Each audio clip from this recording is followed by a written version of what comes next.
Okay, we're live. Sorry about that. I was just checking the audio if it's working. So, good evening, everyone. It's already 8:06 p.m. in Manila, London. Sorry, 8:06 p.m. in Manila and 1:06 p.m. in London. So, my name is JP, and tonight I am your moderator, and we're joined by my co moderator, Jen, who is based in the UK.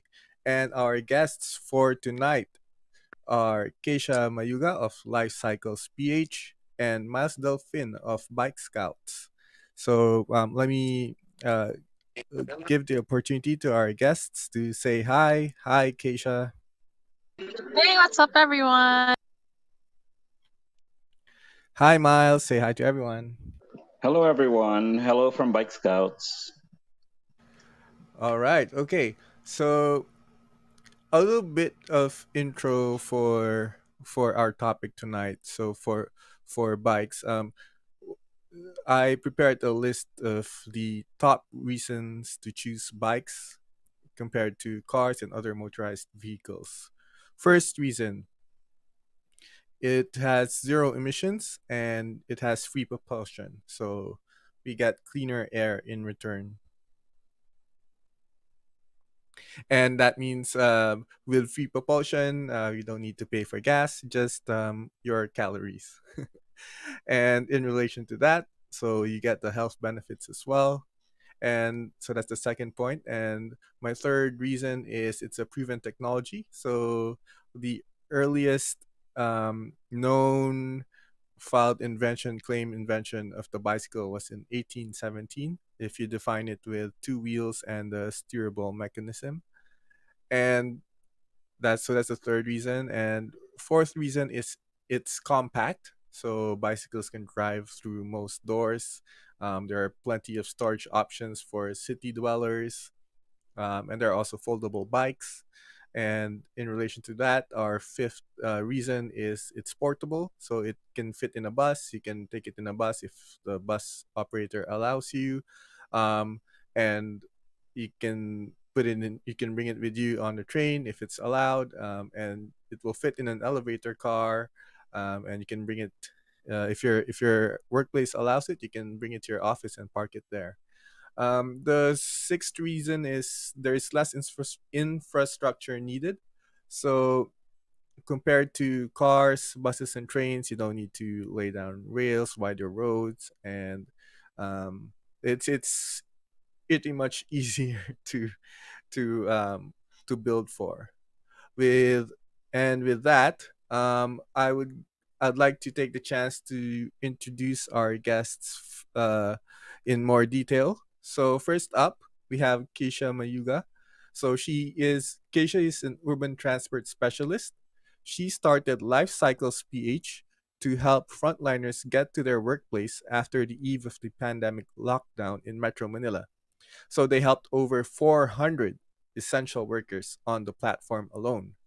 So and next is we're also joined by Myles Delfin, who is the founder of Bike Scouts, a social platform for doing good. So they started this platform. It wasn't a social platform at first. They started as a volunteer bicycle messenger service after Typhoon Yolanda, or with its international name, Typhoon Haiyan. It struck Leyte and Samar, and it was very it brought a lot of devastation. So I'm going to turn it to Jen. Jen, do you have anything to add? I like it when you said a while ago about calories. Yes, guys, don't forget, cycling burns a lot of calories. So we have to get ready and gear up, get our headset and our bikes ready. Anyway, I'd like to welcome Miles and Kisha. We're very happy to have you guys here, and to our audience, thank you so much for taking the time to be with us today. Uh, Sorry, JP, I'll give it back to you. I think my signal is breaking. Apologies. That's okay. So let's Keisha, why don't you take? Sorry, Keisha, why don't you talk more about your background? What do you do for work, and tell us more about life cycles. Awesome. Thanks, JP. So hi everyone. My name is Keisha again. And yeah, I've been cycling for maybe like 6 years now, and I use it as my main mode of transport everywhere I go. I hope it's not too noisy. I'm actually outside. But anyway, yeah. So right now, what I do for work, I'm a consultant actually for the World Bank and also for Cleaner Asia on sustainable transport solutions, which includes cycling and the promotion of electric vehicles in cities. So, we're not quite there yet, but yeah, maybe we can talk about that another time. But I really want to talk about bikes. So, last year, when the lockdown happened in Metro Manila and actually all around the world, everybody kind of was in shock. And one of the first things that our government did was really to stop all public transportation. And when that happened, I was crying so much because I knew that a lot of people wouldn't be able to get to work or even get home because a lot of people depend on public transport. So overnight, after they announced that there's no public transport, overnight, I started Life Cycles PH, which is really just a ragtag group of people and mutual friends. And we started collecting donations and um, connecting people to essential workers so that we can help give them bikes to get to work. So that started last year in March. It was actually my birthday when it started. And since then, we've given more than 1,000 bicycles to a lot of essential workers, and we also have a community space on Facebook where we've helped 400 people, essential workers, borrow bicycles from others, complete strangers, and all for free. And yeah, so that's life cycles in a nutshell.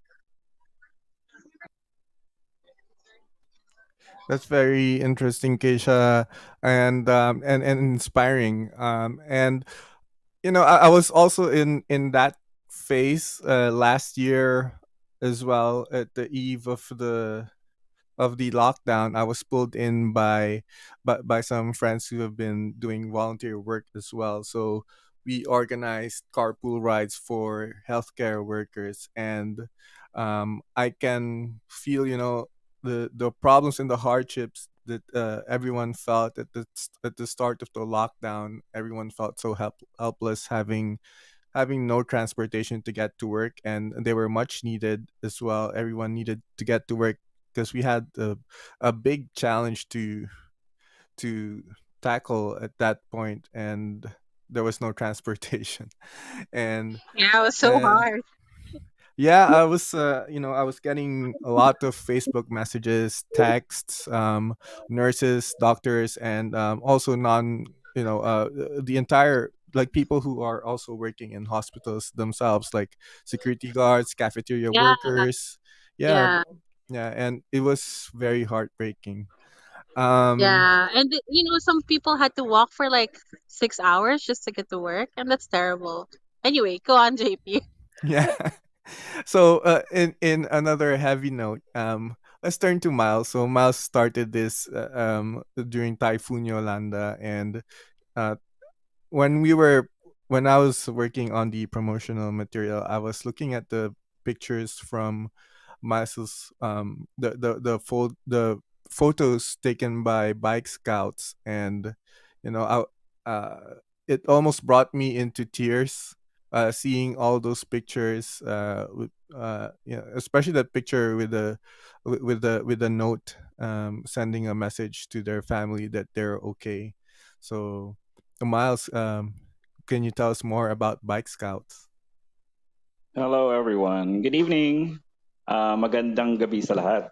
So this is Miles again from Bike Scouts. We started in 2013. I was actually working in the advertising industry back then, and then I was watching television, and I saw on CNN the situation that was happening in Tacloban City and other places that was affected by Typhoon Yolanda. And I noticed that, of course, all of the essential needs that people that were affected by that the typhoon were being taken care of by humanitarian organizations and aid and rescue organizations, such as shelter, medication, water, food, and everything else. But one of the things that wasn't present or readily available to people back then was actually communications. And even to the humanitarian organizations, I noticed that they didn't seem to have like a source of reliable data as to where they could efficiently send their resources so that it could do the most good.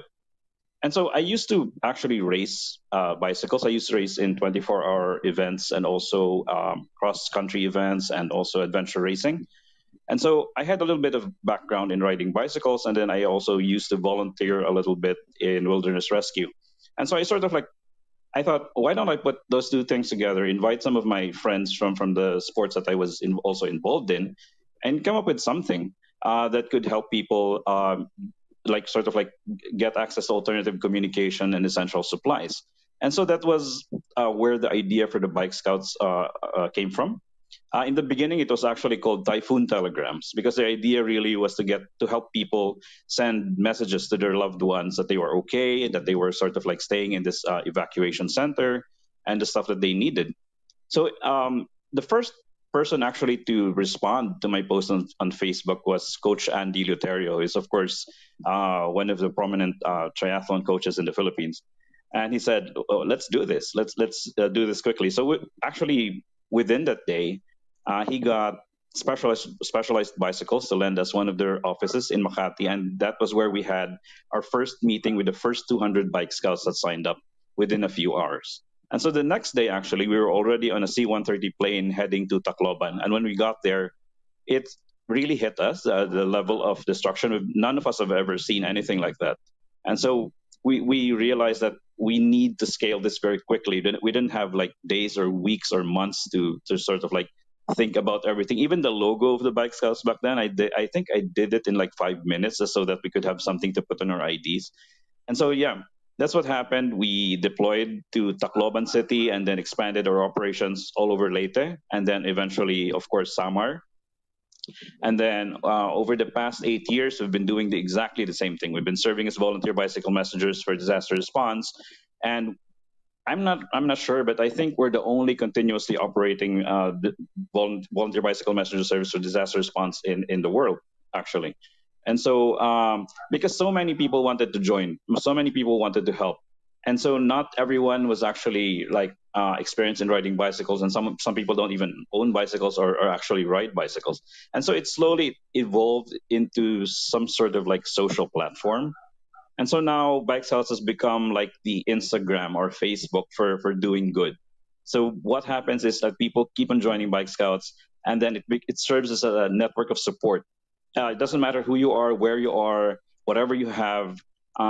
If you have something, if you have an idea, if you find someone or something that you need, a challenge that you need to solve, you can rely on the help of the Bike Scouts community, and everybody will pitch in and solve that problem, no matter how small or big it is. So basically, that's what the Bike Scouts is right now. Miles, how many Yes. members do we have at the moment? Yes.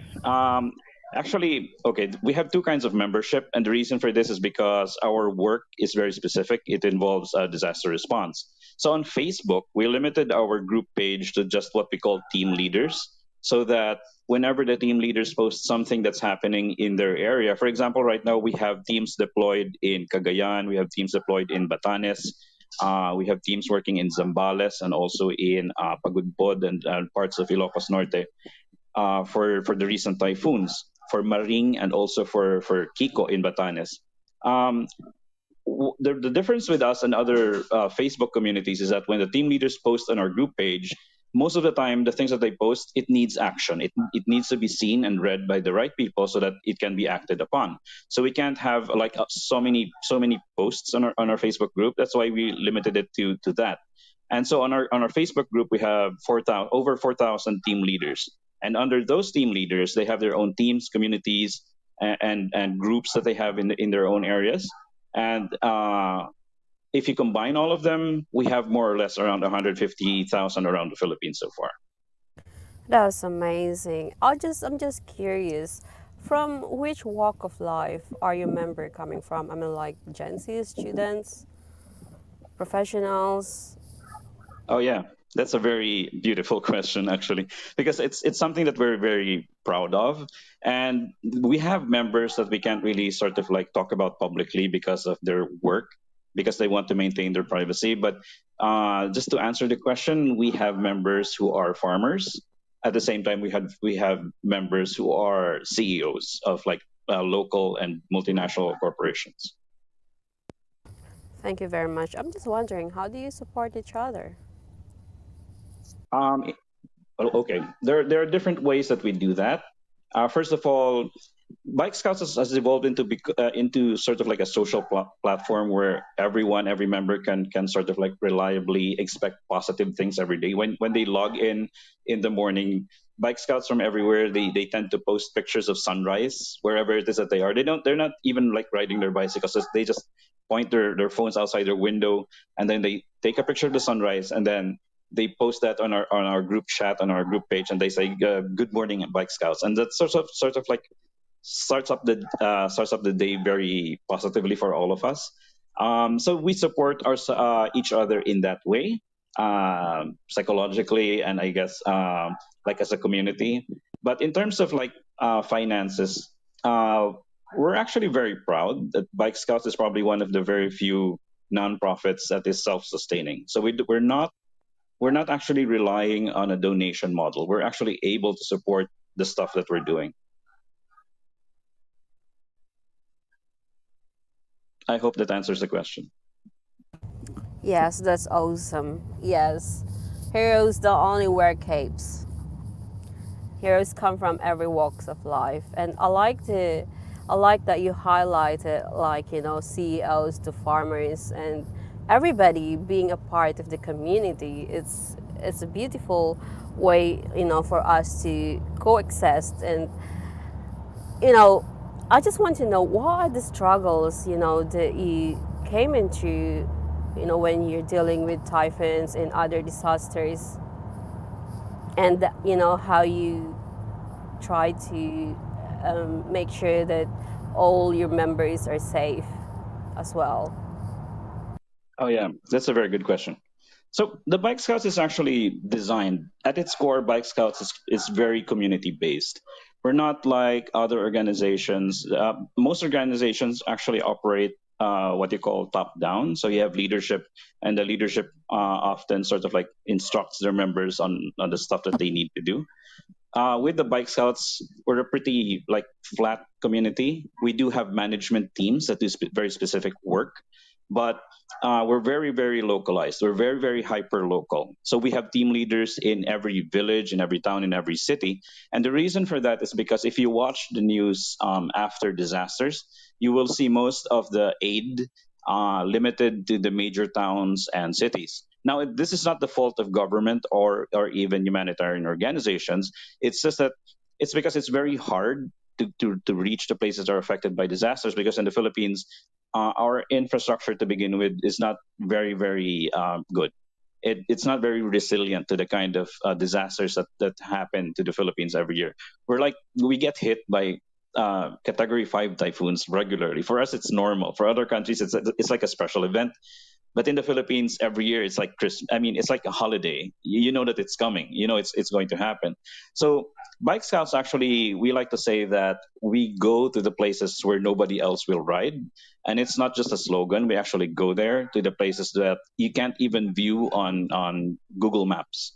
Like if you try to go to Street View on Google Maps in the places where we operate, it's not there. There's no data about it, and that's why we sort of like specialize in that, because 74% of Filipinos every year get affected by disasters. That's surprising data for a lot of people I know, but that's the truth. I mean, even in our cities, even in Marikina, for example, and other major cities in the Philippines, even in Metro Manila itself, you would see that flooding happens very regularly. And of course, in the news, we see Taft Avenue, we see the main streets. But what we don't see is that in the smaller streets where the people live, lives are actually being disrupted by disasters. And so it's those kinds of places, like in the very small villages, Like, especially facing the Pacific Ocean, there are there are a lot of very small villages there that nobody even knows exist. There aren't even any roads.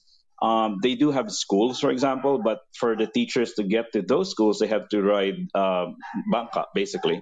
And if the weather's bad, basically there's no school. And a lot of times the weather's bad most days of the year.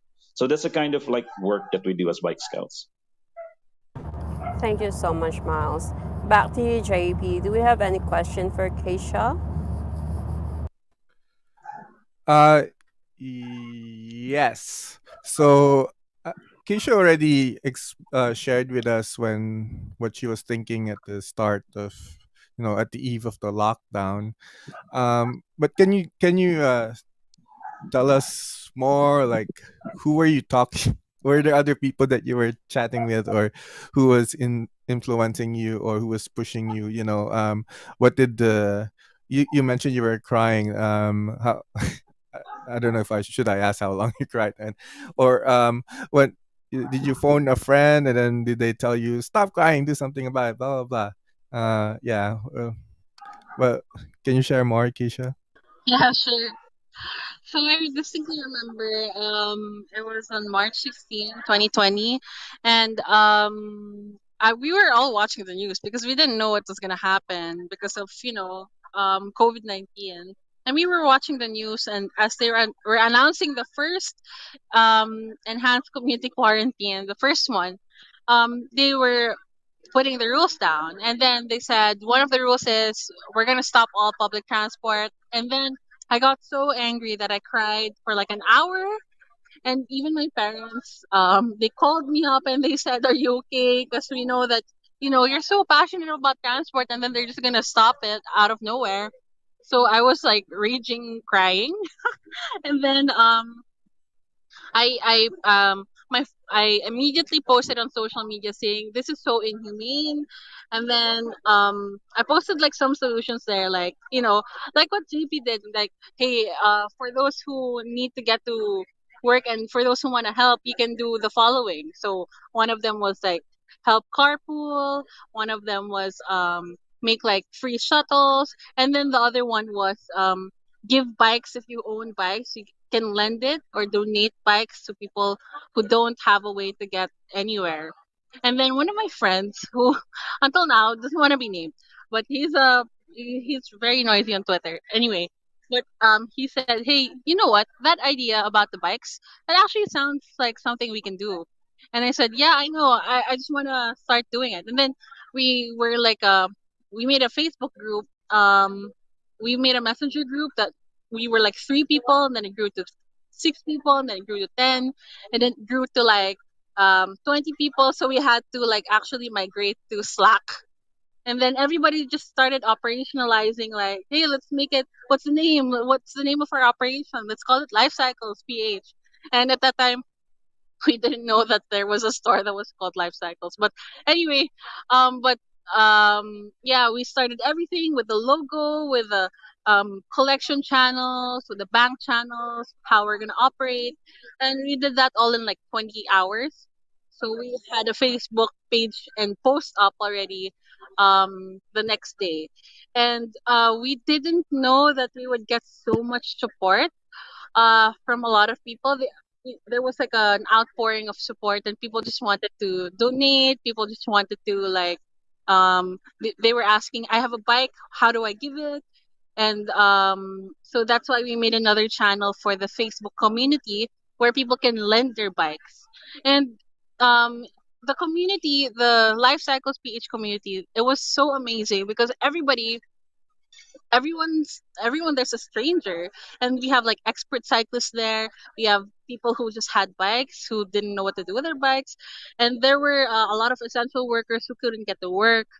And people would just post like, hey, does anyone have a bike near my area, does anyone need a bike in my area? And it was so organic, and people were just so honest. And even when the frontliners started giving back the bikes, they would gift the people who would lend them the bikes. They would give them like cake, or they would become friends. And it was really nice to see that there was a whole community that, just wanted to help out at that time, and it was just amazing.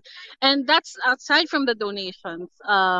The people who donated, there were a lot of groups who even wanted to help out in the donations. There were like alumni associations, there were like high school groups who wanted to like raise money for a lot of the frontliners who needed bikes. And in total we actually got like more than 3 million pesos um, of donations just for bikes, and that's how we were able to give like almost 1,100 bikes from last year, and we gave to more than 50 institutions already, and it until now I still can't believe it when I talk about it.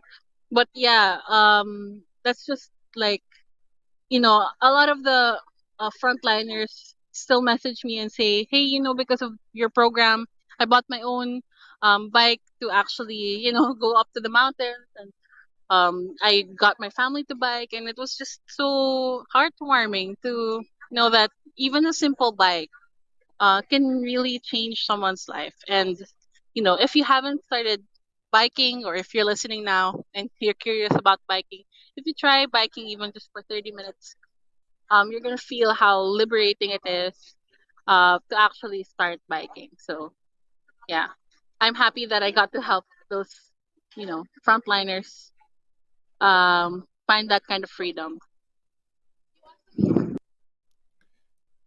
Thank you, Keisha, for doing that. And so I want to ask, like, I want to go in detail on how life cycles was operating. I know when we were doing our Rock Ed carpool with the gang and Edwin Soriano, um, there was barely any sleep. You wake up, first thing you do, check my phone, read all the messages, check out what happened to the rides we arranged and drivers and passengers and the requests for rides. Um, can you share with us more detail on how the operation was like and what was your life like during that time? And the other question that I wanted to ask was, aside from the bike, what else were you providing to essential workers? Yeah, my life at that time was so sorry. Someone has a birthday at the back. Hold on. Happy birthday to you. Okay.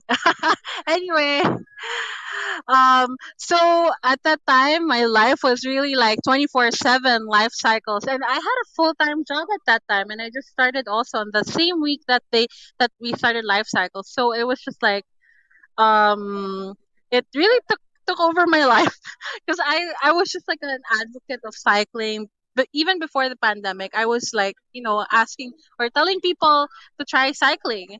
And then when life cycles happened, a lot of people started asking me a lot about bike stuff and like how to get started and stuff. And so, and the operations also of life cycles, we had to refine it. I was managing up to like at one point 100 volunteers, and I had to like, it was a really hard operation. Imagine, these are people who are also not paid and are just doing it out of their, like, voluntary time, and it's just amazing how the outpouring of support led to that much impact. So yeah, I was start imagine that I was starting my new job, and then this life cycles happened, and maybe I slept like 3 hours, 4 hours in like that whole month that the operation was at its peak. So that was um really life changing too for me. But yeah, I don't regret it. And I was just thinking, if I get another frontliner to bike tomorrow, then it's worth um staying up a bit later. So yeah. Sorry, JP, I didn't get your other question. What was your other question? Yes. The other question was, what else did you provide to essential workers aside from the bike? Oh, sorry. Aside from the bike, of course, everyone's just starting out. So I was giving helmets and locks and lights if we had lights. So at the time, it was also really hard to look for those things at one. It was really hard to look for those things from one supplier because all the suppliers also closed. So that was like one of the challenges that we had, and sometimes we didn't have locks, sometimes we didn't have helmets, sometimes we didn't have lights, but we always had bikes. And yeah, it was because it's hard if you get a bike and then the next day it gets stolen. It's like a whole different thing. So we make sure that they also have the right essential equipment. That's amazing. Kesha, I have a question. I hope this is not off the topic, but since you said in the beginning when before you start this, you were like crying and stuff like that, before you came up to this brilliant idea, which came to my attention, and I'm so proud of the Filipino people that the spirit of Bayanihan, is still within us. I just want to know, do you think there's this help, when it comes to the mental health, of our fellow Filip, especially to your members? We have this lockdown and all the pandemic and stuff. Did you get any feedback like telling you the difference it make in their life, especially with your members and also the people, who help you in in their ways, in their special way of helping you and the organization? And do you think, when it comes to mental health as well, in your case, how is it, if you don't mind? Yeah, sure. Uh, yeah, health was like of course, it's a big thing, especially when there's COVID. And there was a point that the operations were really getting so hard that we had to, of course, draw our boundaries. So maybe like a month and a half in, we started, or I started giving everyone boundaries. Like after 10 p.m., don't mind me. Don't pay attention to anything in our Slack channel. Don't no nothing. So we had to set those boundaries, and like I also had to tell them, hey, you know what? No pressure. If you can't help today, we're all doing this on a voluntary basis, of course. And you have full time work, and we're all dealing with this new COVID thing, so no pressure. So and eventually volunteers started like doing their work and having their own time and not giving time for life cycles, which was totally fine and totally understandable. So it was like that for a few months until eventually I also kind of got the hang of the operations, and I ended up just managing it on my own because everybody also had their own thing. And in terms of mental health, people tend to feel guilty and think that, hey, I left this thing, I left life cycles and I didn't say anything. I personally message all of my volunteers and tell them, hey, no pressure. Thank you for helping out with life cycles, with the time that you gave. And I even gave them like little life cycles masks to say thank you for helping. So for my mental health, it was um it was a challenge, although actually I was doing fine as long as I had my 8 hours of sleep. If I did not have 8 hours of sleep, it would have been like a really tough day. But life cycles actually empowered me and made me realize that I really want to um, get into this kind of work, and that's because of my life cycles work. I eventually started doing other work like putting up bike lanes, helping local government units put up their own bike lanes, and now like that's how I became a consultant now for these uh, for the World Bank and for Clean Air Asia. That's because I'm so ingrained into the cycling community and like what we need at the moment. So at the moment before last year we needed bikes, and now we got people on bikes. It's not as safe, so I started focusing on how to make them safe, which is on the bike lanes.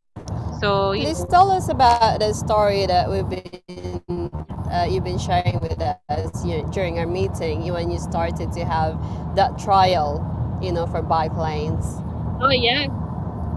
So as I was saying, I eventually evolved from giving bikes to making it safer for people to bike.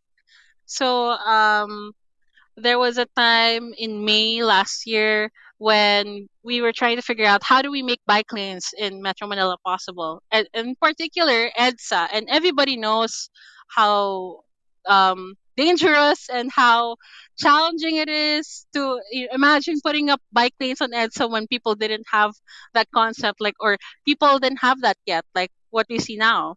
So it was really a challenge because we had to talk to the authorities and we had to really pull their teeth just to give us a little bit of time, and we were working with whatever scraps we were given. So eventually they did agree to let us have a protected bike lane, like a pop-up bike lane on a 1 kilometer stretch, 1.3 kilometer stretch along EDSA from White Plains to Bonnie Serrano. And they said fine, but we'll only give you 3 days to plan and only one whole day to execute. So we were struggling to look for cones. We were struggling to look for volunteers. We were struggling to look for, how to make it formal. And because this was our chance, this was our chance to prove to them that it works. And it was so crucial. But they only gave us 3 days to do everything. So when the day finally came and the media was there and we started placing the cones and it was there and it was like a glorious moment for cyclists and everyone. Eventually, our volunteers couldn't. We were supposed to have like volunteers the whole day, but not a lot of them could show up because at the time they were very strict with the quarantine pass. And if you remember, you can't go out if you're not the designated person to go out, and they were very strict at that time. So when we um, had a call for volunteers, not all of them showed up because they couldn't go out. And eventually, the authorities they called it off. Like they called it off before lunch, and they said, "Stop this operation. You promised us volunteers, and we don't have it."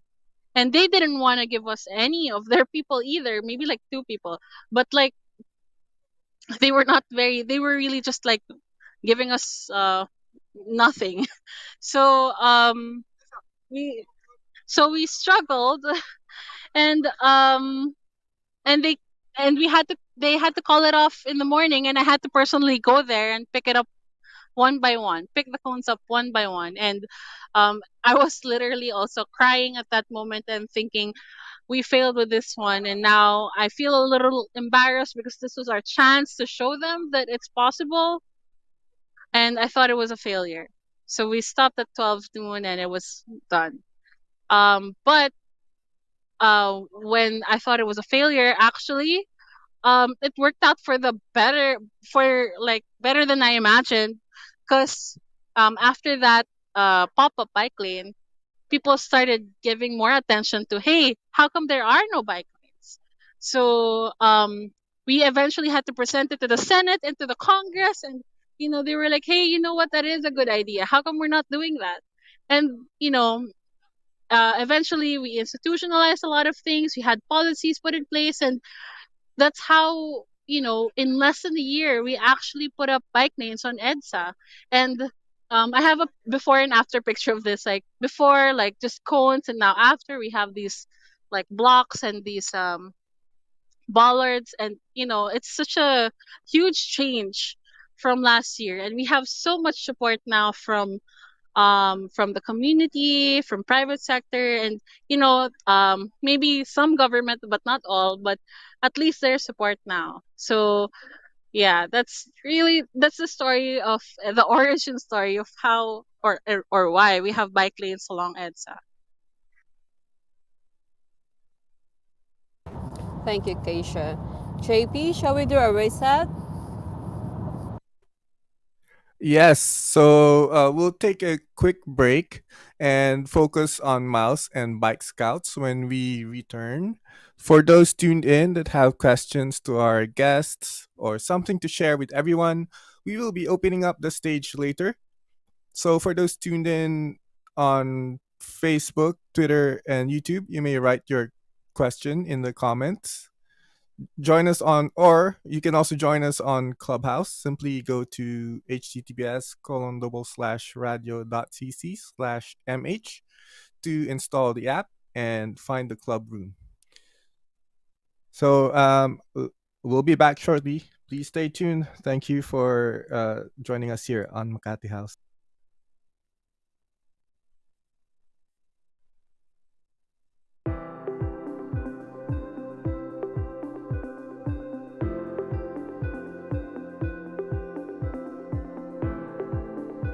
Welcome to Makati House, a professional network for Filipinos helping Filipinos. The bicycle is the best zero-emission vehicle out there. Our topic tonight are the underappreciated heroes during this pandemic and the bike messengers who have pedaled their way through storms and other disasters. We're joined by urban planner and founder of Life Cycles, Keisha Mayuga, and founder of Bike Scouts, Myles Delfin. This event is being recorded and streamed live to other platforms. Find us on Facebook, Instagram, YouTube, and Twitter, and listen to our past discussions on Apple Podcasts and Spotify.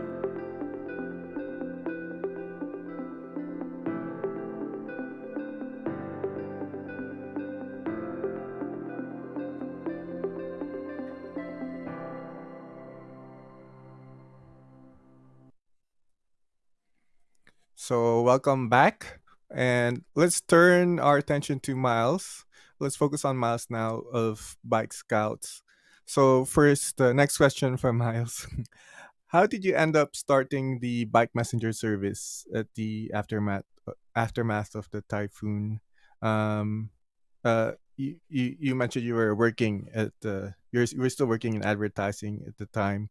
Did you Yes. immediately pack your things, took your bike, and message your group and meet them right away? Oh yeah. That's exactly how it happened.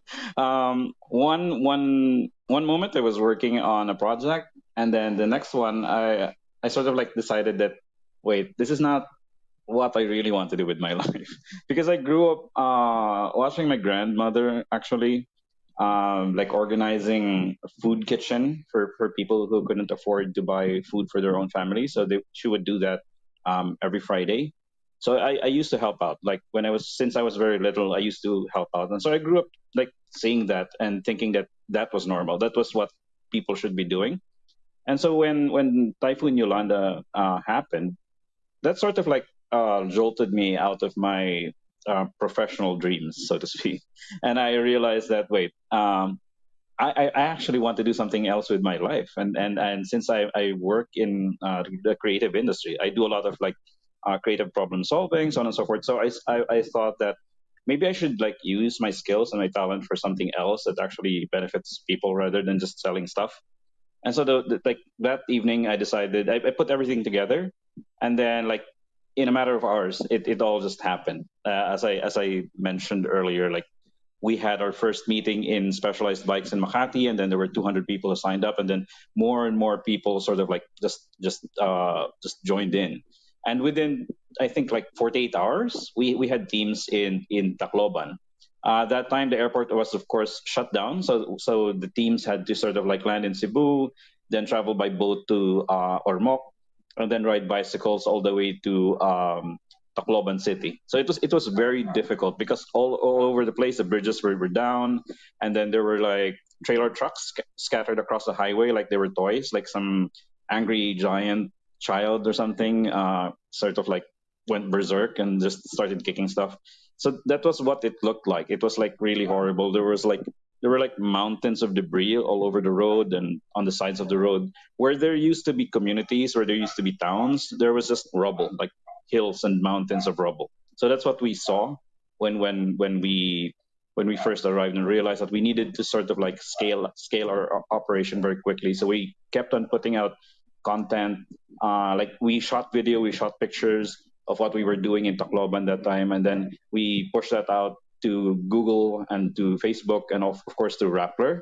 And Rappler did a very good job in sort of like distributing that on social media, and so more people sort of like saw what we were doing, and all of a sudden there was a deluge of applications for membership. And so from there on, uh, as they say, the rest was history.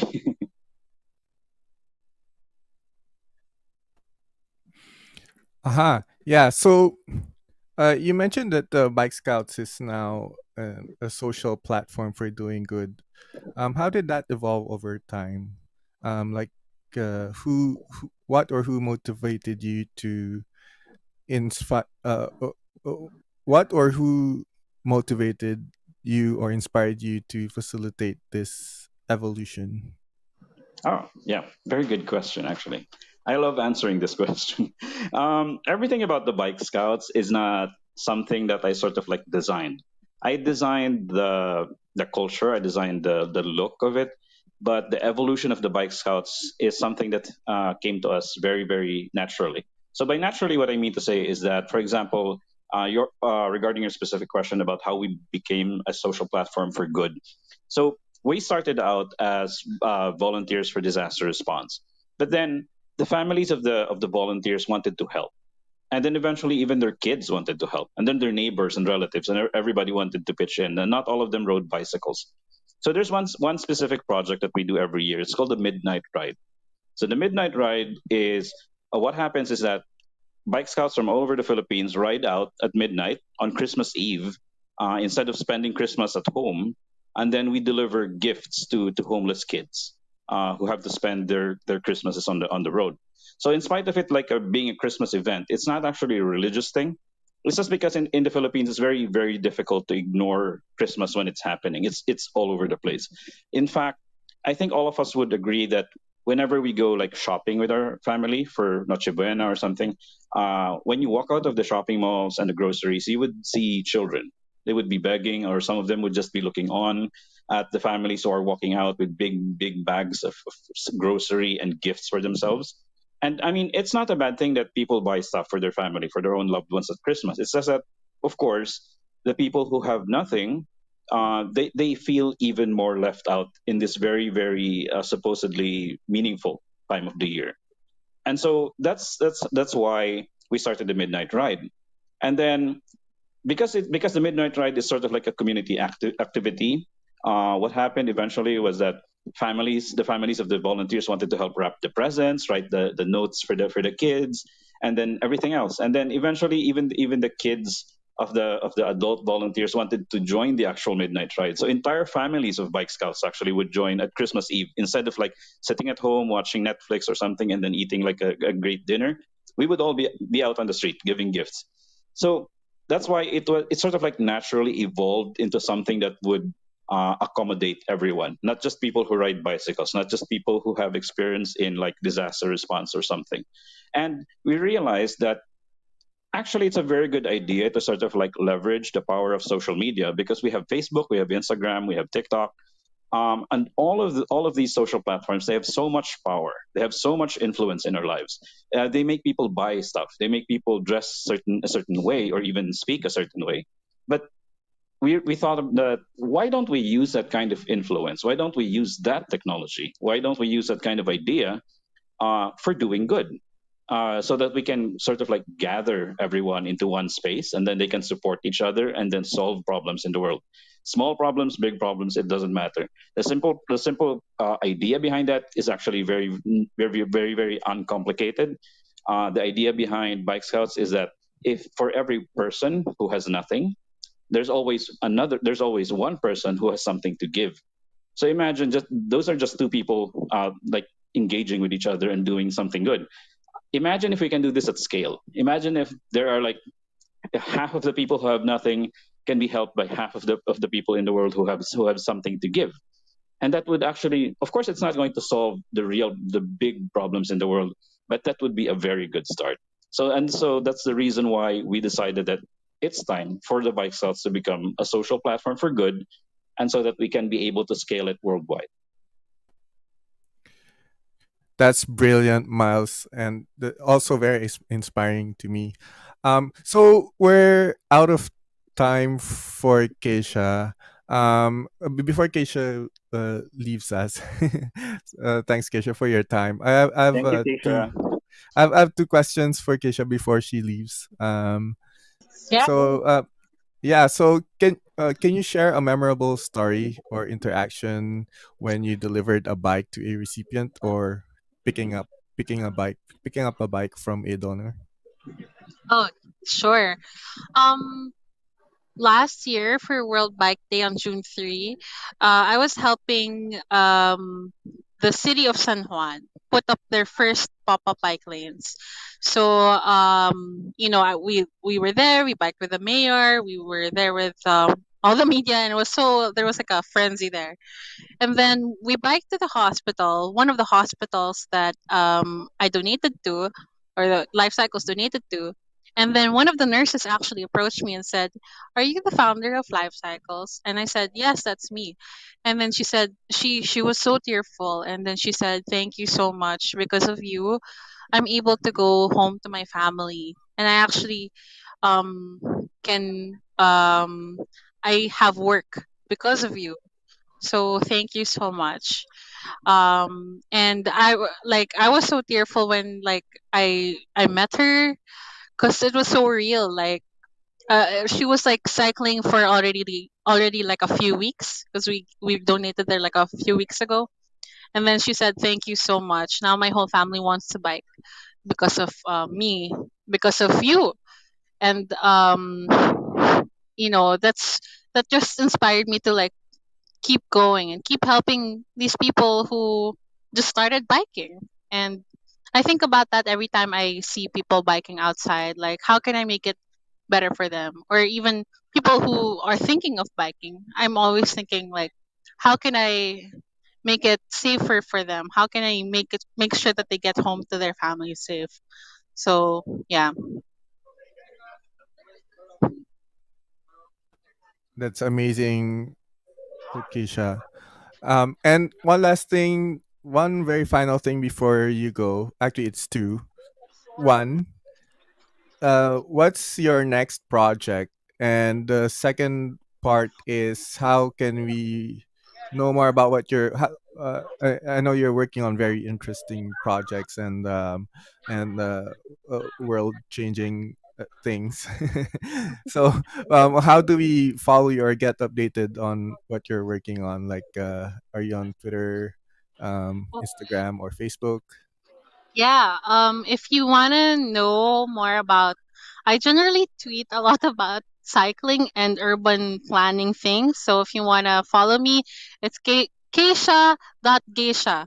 So that's on Twitter. And if you're interested to know more about how you can help the transport community, either through active transport or public transport, you can check out some of the groups that I'm part of, which one of which is Move Us One Coalition. You can check them out on Facebook, and the other one is Out Mobility PH. So we're on Facebook and also on Twitter. So I hope some of you, or even if you don't, or if you want to volunteer or something, that's great. But if you haven't tried cycling yet, maybe tomorrow's a good day, or Sunday. So I encourage you to really try cycling. So that's it. Thank you, Keisha. I think we can let you go now. It's Yeah, thank you so Thank you, much. Keisha. Thanks, Jen. Thanks, JP, Thank and you, thank you, Keisha. Miles, for always sharing the your great story on Bike Scouts. And thanks everyone for listening in. And sorry I have to go, but I'm sure Miles has so many inspiring things to say. Keisha, Thanks everyone. let's have you again next time and talk about I know there are a lot of things that you tweet about. Let's Yeah, discuss them at a different no a different time slot or different schedule and we have a lot to talk about active transport and urban planning. yeah, Yes. definitely. Thanks again for having me, and have a great night, guys. All right, take care, Keisha. Thank you. So back to Miles. Um so Kisha did share her what was most memorable to her. How about you, Miles? What was Bike Scout's proudest moment or moments? Yes. Actually, over the past 8 years, we've had so many. But I think the people who the bike scouts who experience those stories are the best ones to be able to tell those stories. So for myself, I'll go all the way back to the very beginning in 2013 when we were deployed in Tacloban for Typhoon Yolanda. So there was one man actually that we met at an evacuation center somewhere in Tanawan, and he was there alone actually because his family is actually in somewhere in Manila. And so he said, and he heard that the bike scouts were helping people communicate with their relatives, with their loved ones and friends. And he said, can I send a message? And I said, sure. And the way that we did it was that we would ask them to write on their name, the name of the relatives that they want to contact, and the message, so that we could send that, so that it can their relatives can verify that this is really their relative. So we did that. But he said, can I ask you for a favor? Can you actually call my relatives, because I'm sure they're very worried because they haven't heard from me since the storm, and they might be thinking that I've sort of like passed away or something. And I said, sure, we can do that. And so when we got back to our camp in Tacloban City that night, I actually placed a call to the person that he wanted to contact, which was his sister, I think. So I started the call, and then a woman answered who turned out to be his sister. And I said, I have a message from, I mentioned the name of the man. And she was like, she was very shocked that there would be a message coming from her brother, because she really thought that her brother had died. Um, and she said, yes, this is she confirmed her identity. And I said, okay, I'll read the message now. And the message was very, very simple, actually.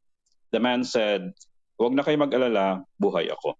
So in English, the man said, don't worry anymore, I'm alive. So that was the only message. And when she heard that message from her brother, she immediately dropped the phone. And then I could hear them like screaming and crying and laughing in the background with, I think, their family, and they completely forgot that I was still on the line. So, I mean, it's sort of like funny that I was like there. I was listening to their celebration. They completely forgot about me, so I had to sort of like cut the very expensive call that I was making, because we were using a satellite phone actually.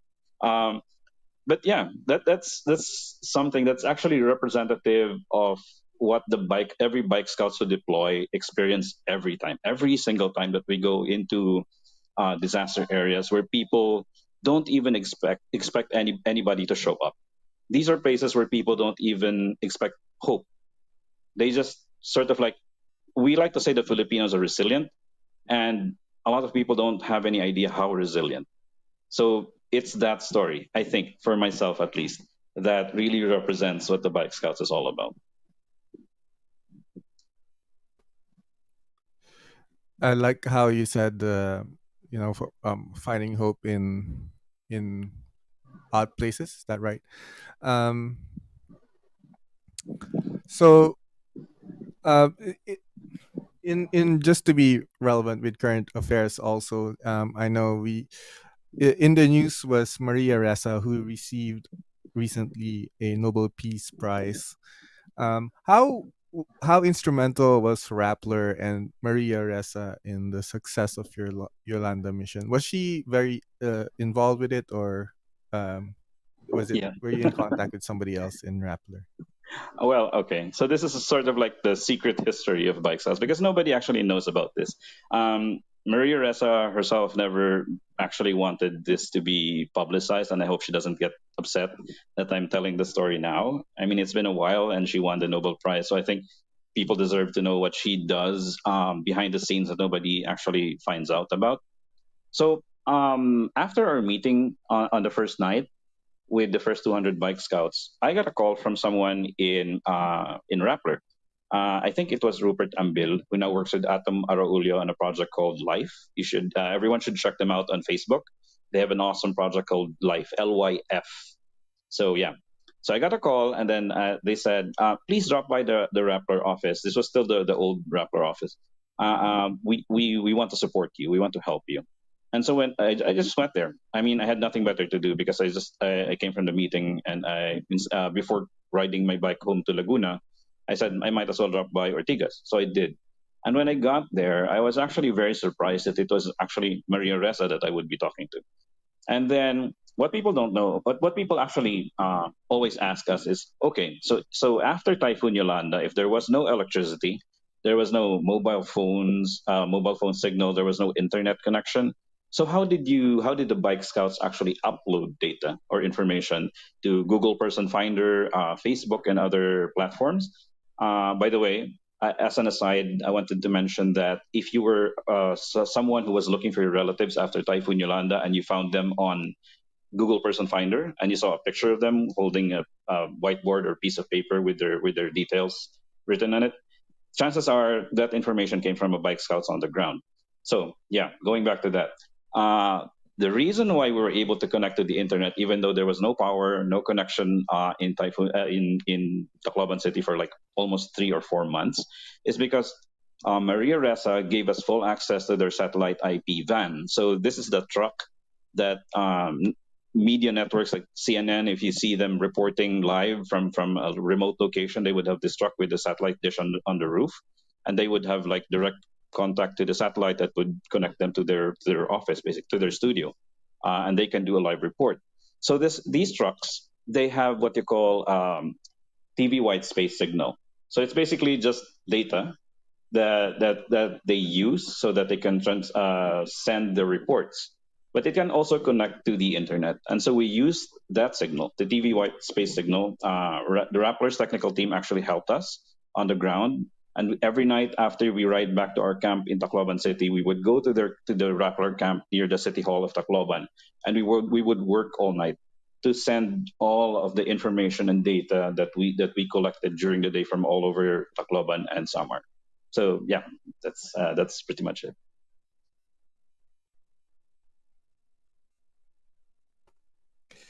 That's excellent. That's good to know. I didn't know that those. I know you mentioned it in our first meeting that those vans were used, but I didn't know until then that those vans also had internet.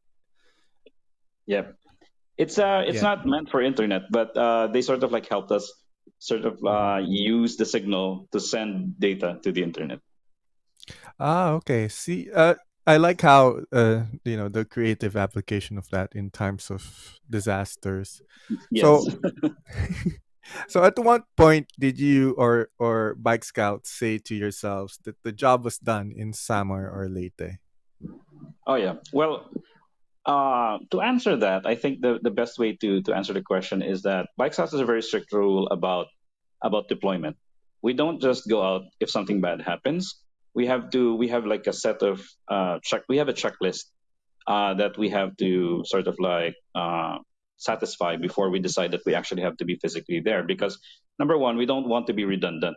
In a disaster zone, resources are very limited, and people are very very busy. Transportation is very very limited. So, for example, if you go on a C-130, you have to ask yourself, do I really have to take this spot on the plane, or should somebody else, like a doctor, an engineer, somebody else, deserves to be on this flight better than ourselves?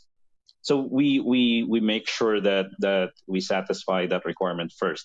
Um, as far as Typhoon Yolanda and other disasters are concerned, well, for Typhoon Yolanda specifically, when Globe, I think, and Smart was able to repair a lot of their connections, and people started getting a signal on their mobile phones. That was the time that we decided that we need to scale back. So we were no longer doing disaster response, but we were doing actually follow up support for the communities that were affected by Typhoon Yolanda. Because one of the most crucial things actually that we realized and learned from that experience is that the kids who experienced Typhoon Yolanda, which was a Category 5 typhoon, they were really, really traumatized. There was there was this one very young boy who was like very, very active, and he was very excited to help us out unpack the supplies that we were bringing to the communities. And he said, I want to go with you. I want to help distribute this to the people in that village because some of them are my relatives. So we said, okay, no problem, come with us. And so he did. This village was beside the Pacific Ocean, and we were so surprised when he got out of the tricycle that we sort of like rented to transport the boxes, and then he heard the sound of the ocean. His face just went paper white. You could see that he was so scared by the sound of the water, by the of the waves of the Pacific Ocean, that we immediately decided that we he needs to be brought back to the city so that he can recover from that experience. So yeah, we every time we do disaster work, we have we also do support and follow up after that.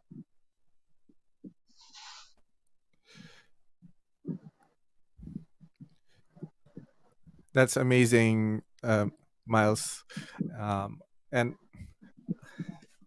yeah, I volunteered with during. I mean, after disasters like this, right? I've also volunteered before, like even with Red Cross. And it's very heartwarming to see a lot of people stepping up and pitching in to help their countrymen and other people in general without with nothing in return. um, True, very so true. yeah. um, uh, and I had to, at one point I also helped distribute goods in um, it wasn't far too far, but just in Taguig. But they were underserved community. So, and it was very nice to see people, getting relief. They're just small things like even uh, water or just food for the night. It means a lot to them. Yes, that's so true. Yes. Helping people, So actually, if I can mention this very quickly, helping people or doing something good for others is actually a very life changing thing if you go out and try to do it, because it actually helps you realize that you can become a better version of yourself. And I think that's what drives a lot of the people who join Bike Scouts. They join for one project, one small thing. They get to experience it, and then they realize that, wow, this is like this is life changing. This is something that I want to be. This is what I want to be remembered by, actually. And so that's why Bike Scouts members, they keep on participating. They even invite their families and friends and relatives, and that's how actually we grew. Miles, do you Yes. think, being a part of organization like yours, volunteering and stuff like that, would be a very good, recommendations for family and friends to join, especially, with our loved ones who have mental health or even us ourselves? Like, I remember what you said a while ago, like, why do you take a picture of the sunrise and post it? Yeah, that's true. One of Why? the things that we realized as Bike Scouts, in our very many conversations as a community and interactions, is that the world and social media in particular is flooded by bad, toxic, or negative content. So one of the things that all of us in the Bike Scouts community actually agreed upon from the very beginning is that we need to sort of like push back against that. And so every chance that we get, we try to share positive content. We try to share content and stories and pictures and videos. It doesn't matter what it is, but if it uplifts the feeling of other people, if it uplifts the sort of like the morale of everyone who sees it, that's a good thing. So that's what we try to do every day, actually, on our social media platforms, and now through our app as well.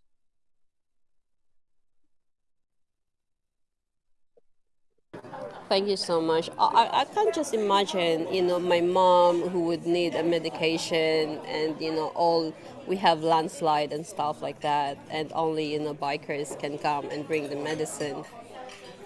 How gratifying it is for the person who is bringing the help, and how grateful it is for the person receiving the help. It's Yes. just, we live in a beautiful world, and sometimes we don't put a lot of attention, to what you guys are doing. It's not publicized, like what other people do, because it's not, to other people it's just small, but really to those people who are receiving, at the receiving end, it's a lot. And I Yes, must that's say very a true. massive respect to you and, the people who's with you, and, we would hopefully one day be able to join you as well. So yes, Makati House is very much happy to collaborate with you guys. You know, even by just bringing awareness to your cause and to your mission to make make it for everybody to everybody to have the chance and opportunity to enjoy, you know, what you're doing. Because I'm sure it's a very enjoyable thing. I mean, it takes a lot of sacrifice and stuff like that. But hey, well done. Thank you so much for that. I'll share that with the community. I'm sure they'll be very happy to get the kind of appreciation that you're sharing with us. So yeah, one of the things actually that I wanted to add to that is that Bike Scouts as a community, as I said, we would serve as a sort of like a network of support for each other. So in terms of mental health, in terms of even moral support and everything, positivity. I think people enjoy being a part of the community because that's what they get. If you log on to any social media platform, you get bad news. You get, I mean, of course, there are also good things on social media, but you never know what you're going to get. And so a lot of times people actually, because of maybe because of the algorithm of these social platforms, what we tend to see are stuff about politics and about all of the bad things that are happening. But in reality, there is a beautiful version of the world that lies underneath all of that darkness. And I think bike scouts, by telling the stories, by doing the stuff that they do, bike scouts everywhere, not just me, but the entire community, we are sort of like uncovering that version of the world. And we are sort of like slowly sharing that with everyone. And hopefully, the positivity that we can flood the world with will help solve personal and even problems of communities everywhere. Because one of our secret goals actually is to export the Filipino culture of bayanihan. It's very unique to us, and I think it's a very good thing that could be a part of global problem solving. I think it's something that we can be proud of as Filipinos, and it's something that we need to share. And that's one of the things that the Bike Scouts community as a whole is trying to accomplish.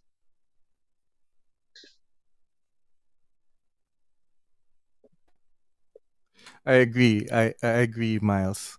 So uh we'll take a quick break, one last break, and we'll set up the stage for questions. For those tuned in here on Clubhouse, you can we're opening the stage for questions, so you can raise your hand so we can bring you up, or you can send them to me or anyone, to any of our moderators up here on the stage. If you're shy to speak up, you can send them to us, and we have a few final words from Miles, and then we'll proceed to the Q&A. So stay tuned.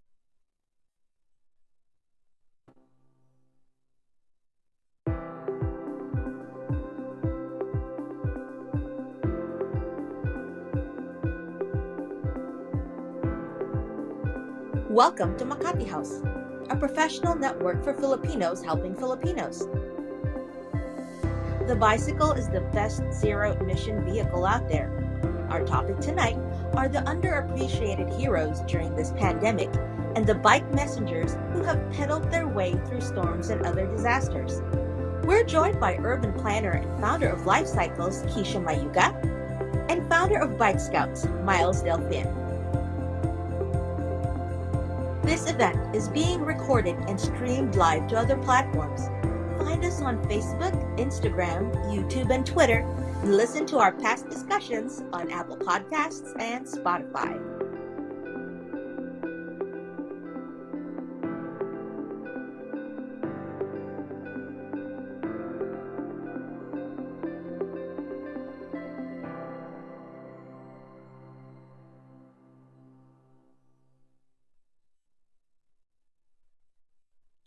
And we're back. So s- I have let's start with a question from YouTube, from a former colleague of mine. His question is, he is curious if you've ever had bike troubles out on the field, like a flat tire or damaged parts breaking down while on the road, how did you deal with that, Miles? That's a very awesome question. Yes, and one story I want to share related to that is that in the first 10 minutes that we after we rolled out of the C-130 that took us to Tacloban, I actually got a flat tire, and it was like a 4-inch nail that went through my tire, my inner tube, and also even my rim. And so because in a disaster area, everywhere you go, it's filled with like debris and all kinds of sharp objects. We get that a lot actually, and because it rains and we were operating near the sea, so it actually sort of like exacerbated the challenges for maintaining the bicycles. But a lot of us actually have a lot of experience fixing bicycles. So we sort of like help each other out, and we bring a lot of spare parts that are the most essential, like inner tubes and tools, even chains and replacement spokes. And because we've been supported very generously by in the first deployments by Specialized Bicycles, and eventually by a lot of other bicycles. Even here in San Pedro Laguna, where I'm based, where we've been supported by a small bike shop called Bike Hub Laguna. So a lot of the bike shop owners actually sort of like love supporting the work that the Bike Scouts does.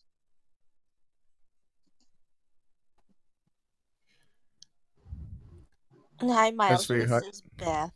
I was just wondering, is there a special kind of rubber for the wheels that can withstand more, I guess, damage? Like, para na lang Kevlar, no? But Yeah. is it just standard wheels you have or Yes, tires? we only use standard equipment. Actually, the more common the equipment, the better, because the idea is that it will be easier to find a replacement. It will be easier to replace. Because if we use some of the more modern, some of the more complex equipment or parts, then it's 100% impossible to find a replacement when we go to like isolated areas. So we tend to use like the very ordinary stuff actually. Okay, that's good to know. Thank you for that. Thank you. Oh, and also about education, like, do also train them on how to repair their bikes, how to, because once you're gone, then they'll need to figure out how to repair it on their own, and it's gonna be a little difficult if no one's there to teach them. Like, hey, here's the bike, bye, right? Yes. Actually, we do for at least for our deployment team, we do very regular training workshops. We do it like many times in a year because, for example, the simple act of doing CPR, you can't just do one or two sort of like training sessions. It has to be muscle memory. It has to be sort of like a habit for your brain. You have to know it by rote. So we tend to like work with our technical training partners. We work with a group called Zion Emergency and Disaster Rescue Team unit, sorry. And then we also work with Guzam, which is actually based in California. They have an emergency response app, but they do a lot of training as well, and they're partnered with the Red Cross, also with the American Red Cross. And we do all sorts of trainings for our deployment team with our different partners, and also for our communities. For example, right now we're working with corporations who want their employees to become bike scouts and to learn about bicycle mobility and how they can use bicycles to do disaster response in their own areas. So we bring the kind of training that we also give for our regular community membership to our partner corporations as well, so that we can at least scale the sort of like the reach of the bike scouts. Because the more bike scouts that are trained for specific things, then the bigger impact that we can actually create. Thank you, Miles. I just remembered I watched a documentary in Israel about something similar, but they use motorcycles to deploy their first responders for emergencies as well, and they have an app that helps track them and all that. So I'm so happy that you started this initiative, and uh, the basic principles are applied and that you're reaching out more people there in the Philippines. Thank you. Thank you so much. Thank you. So Miles, what's your uh, what I was actually we found you um because of your post on Startup PH. You Oh yeah. mentioned, yeah, you Bike Scouts was included in the Facebook's Community Accelerator program. What is it? And the other thing, also, you mentioned that you Bike Scouts became a finalist at Safe Steps DTech Awards. Yeah. What did you learn from that contest or competition? Oh yeah. Well, to begin, Safe Steps DTech Awards is sponsored by Prudence Foundation, which is of course a foundation of True Life UK.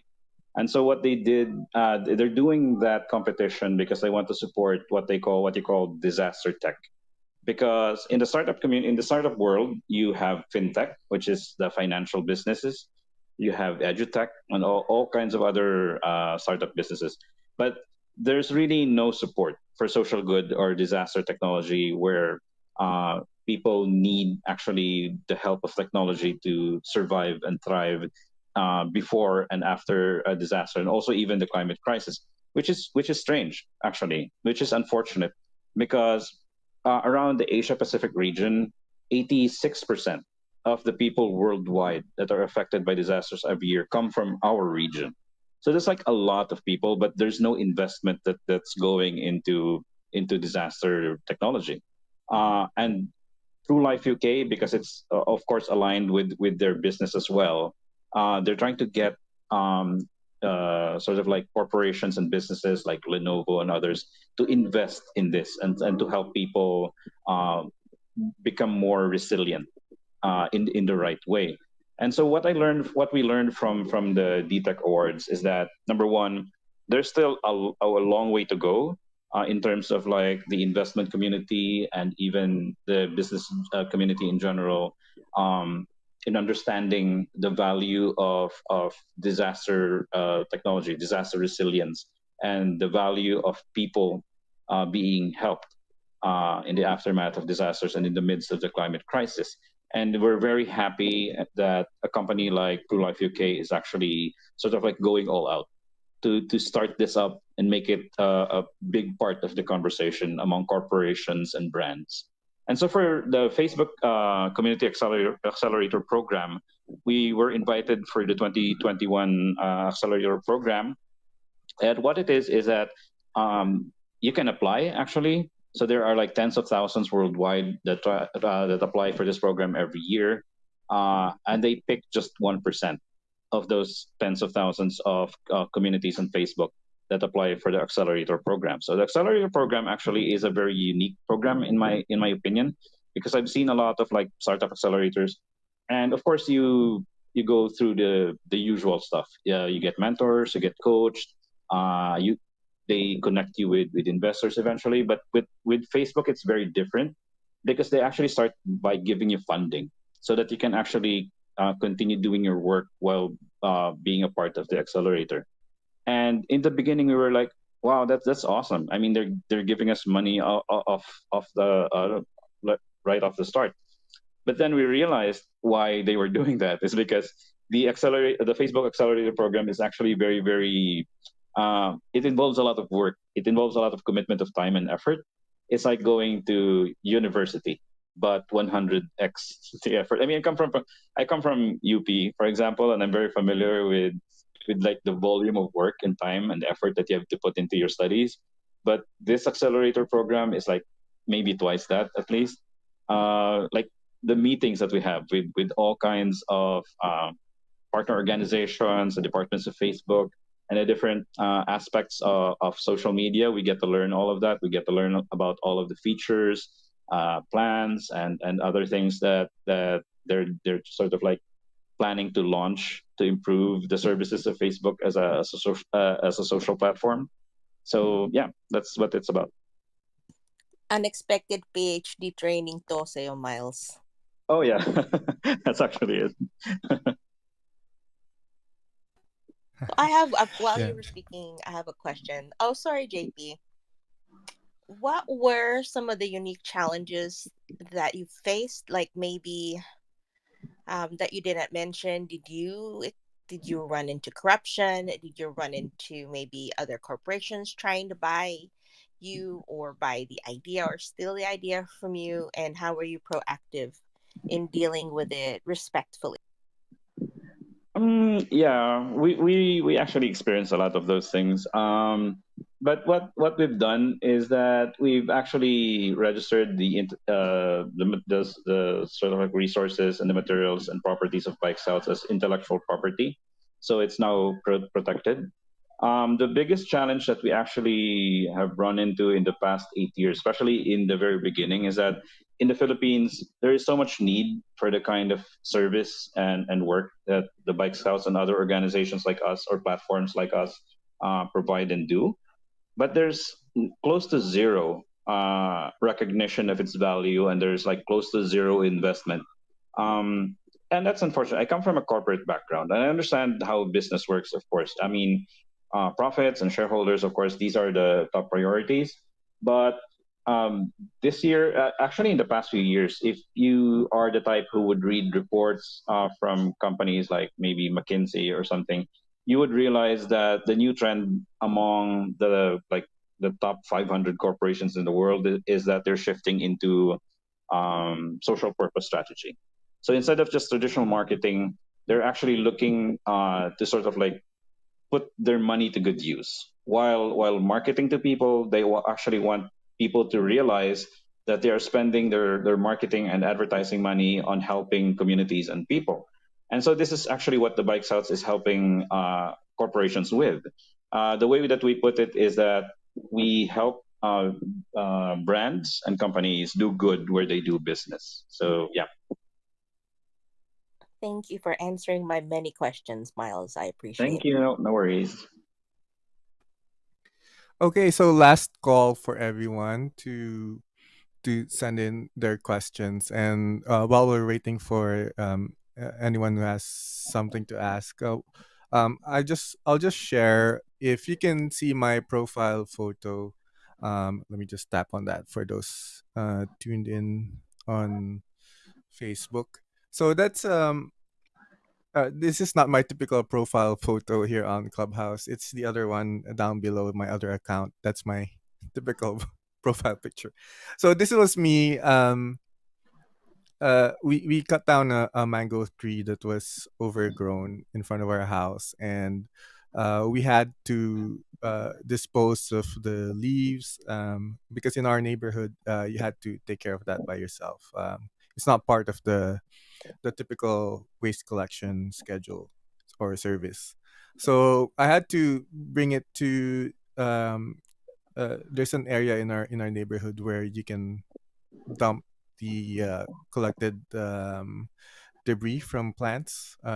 So but it was a lot. Like I had to do like 3 rounds of that. So that's me on a bicycle with a makeshift cart that I dragged with a bicycle.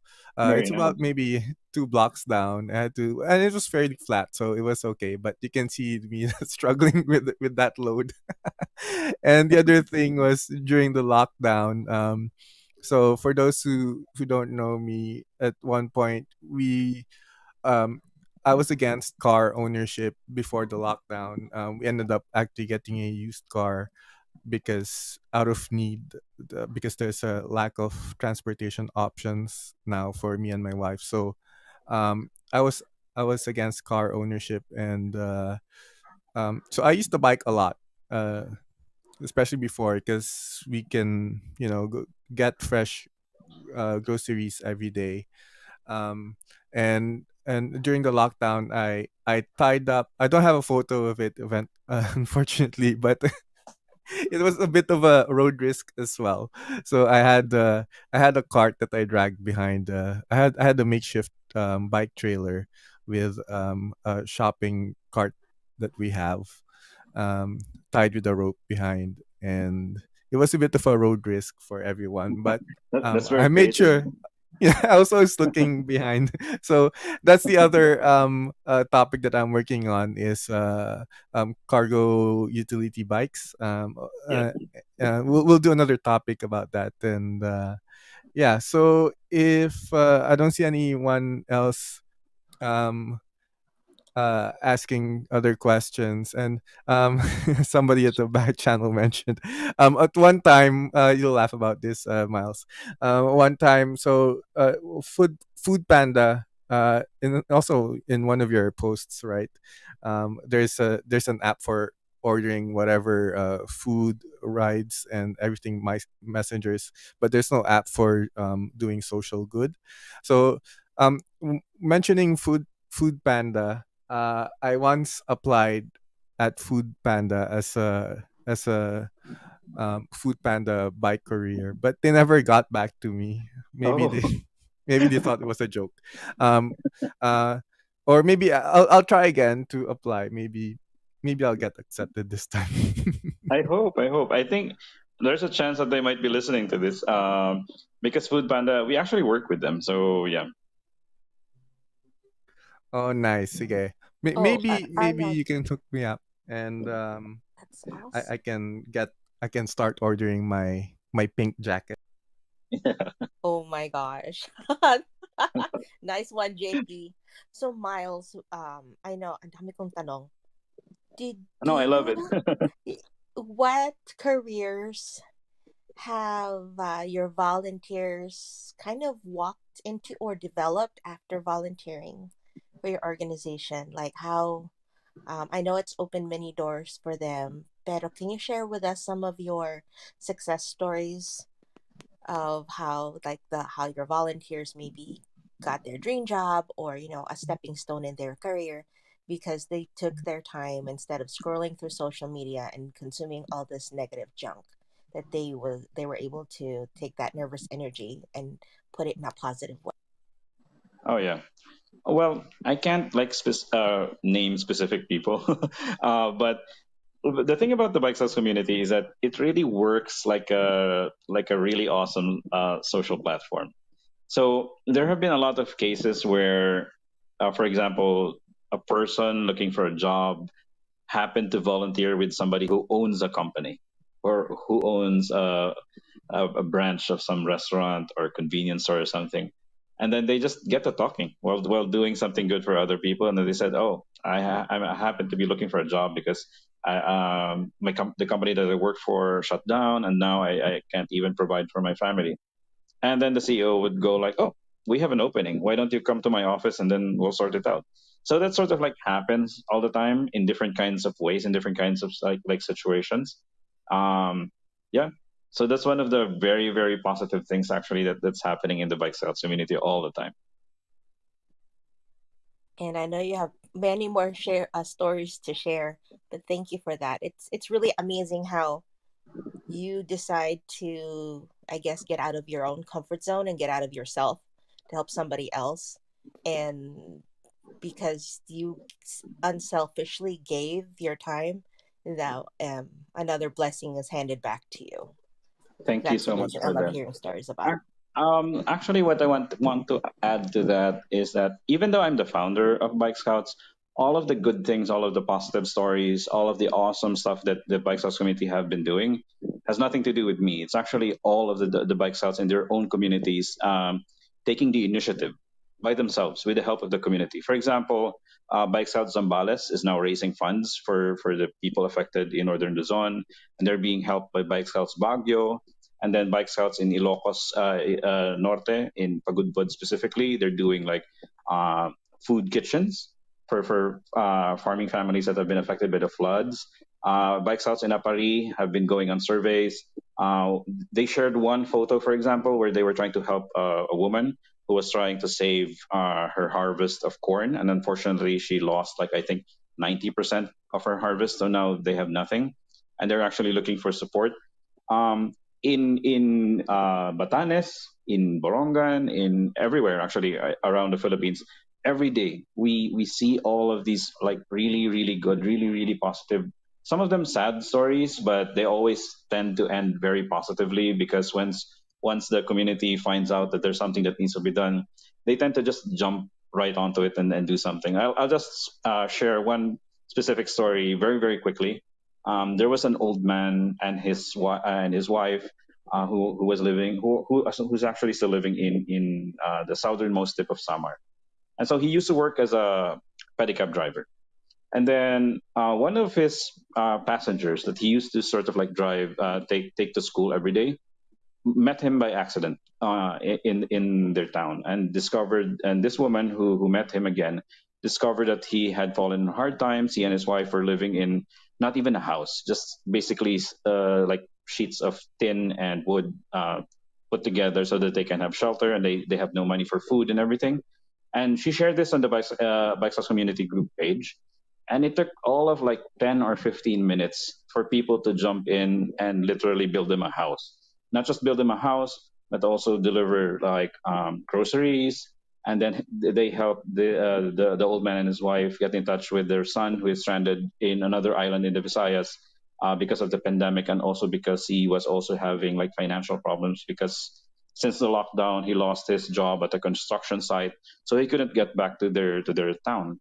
And so that's the kind of thing that I love to highlight about the Bike Scouts community because, uh, especially here in the Philippines, I'm not sure if it's true internationally, but in the Philippines, whenever there's a group organization or platform, people tend to look at the founder or the leader, and they sort of like tend to sort of like give him all of the credit and stuff like that, and which is awesome, of course. I mean, who wouldn't want that? But for the bike style specifically, I would be irresponsible. It would be very unfair if I didn't like highlight that all of the things that the bike sales accomplishes, it really has nothing to do with me. It's about the bike scouts community themselves taking initiative and doing things, solving local problems with global support. So with that, thank you.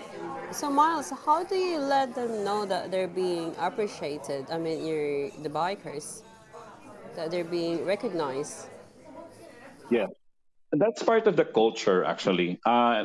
One of the reasons why we got into the Facebook Community Accelerator program is that the Bike Stars community on Facebook is one of the very few communities on the Facebook platform that has zero negative content. Nobody ever says anything bad. Nobody ever bullies anyone. Nobody even like sort of like disparages anyone.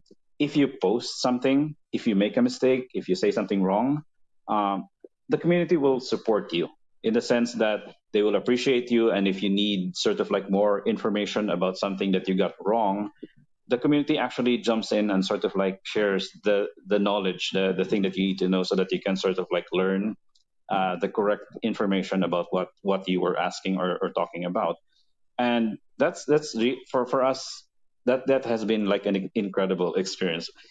People always ask us, do you like have a strict set of rules? Do you like have like a lot of moderators that control all of the content that gets posted on your Facebook group? And the answer to that is zero. We have no rules. And then number two, we do have moderators, but they basically don't do anything. They're like the policemen in Batanes. They have no sort of like criminals to catch. They just show up every day, but don't really have to do the kind of work that police probably do everywhere else. So yeah, that's what it's like. Thank you for that, Miles. Thank And you. I believe that one of the reasons why your Bike Scouts group has just exploded, over the years, it's because when you're on a bike, you see everything. You see the world 360. When you're in a car, you only see what 90 degrees. Oh, that's So true. you're only aware of what's in front of you. And so the Bike Scouts are able. They're more empathetic. They're more aware That's so because true. they're more. They see everything what's going on, and they can be more proactive because either positive or negative, whatever their surroundings are, they can they can appreciate it for what it is and report what needs to be reported and help how they. That's very true. What we like to say in the bike sales community is that bicycles are not just resilient mobility. Um, Riding a bicycle is actually a social experience. If you've ever ridden a bike, you would probably have noticed that the moment that you ride your bike, people would like smile. Other cyclists or even like pedestrians would smile at you and wave at you or nod their head to you. That's the difference, and that plays a big role in how the bike scouts work, because we're all about building a culture of positivity and sense of responsibility for each other.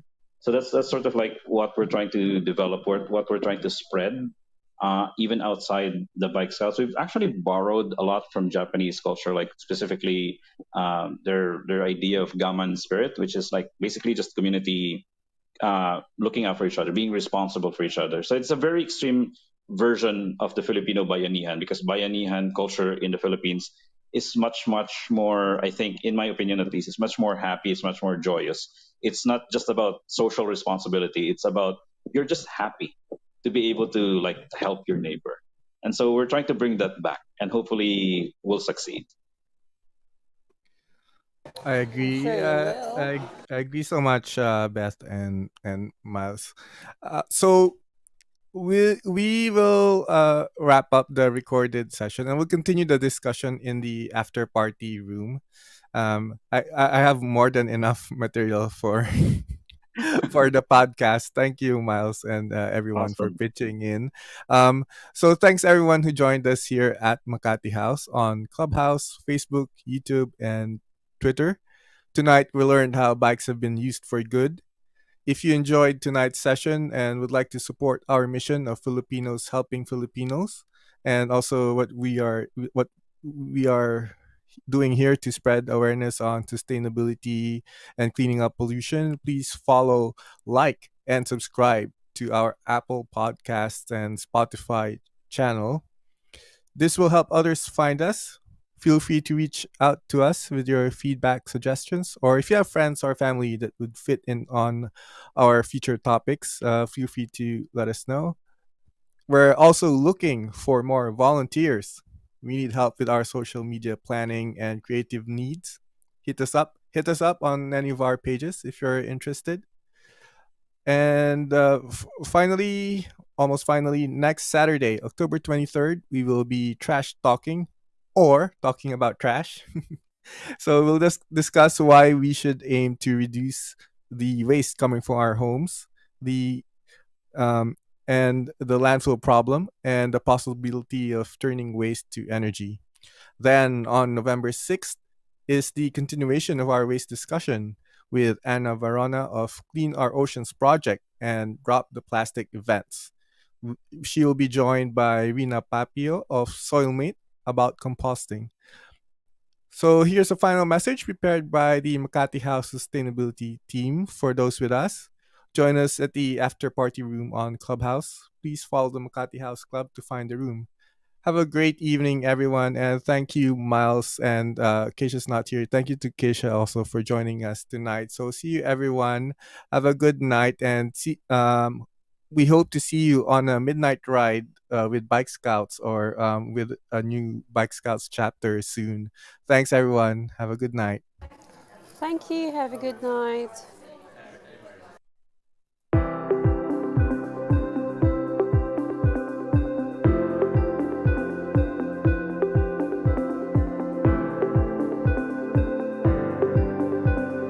Thank you for joining us at Makati House. We're now ending the room. Here are some reminders. 5. Look after the land. 4. Plant a tree. 3. Teach kids to love Mother Earth. 2. When the soil disappears, the soul disappears. And 1. Be the change you wish to see in the world.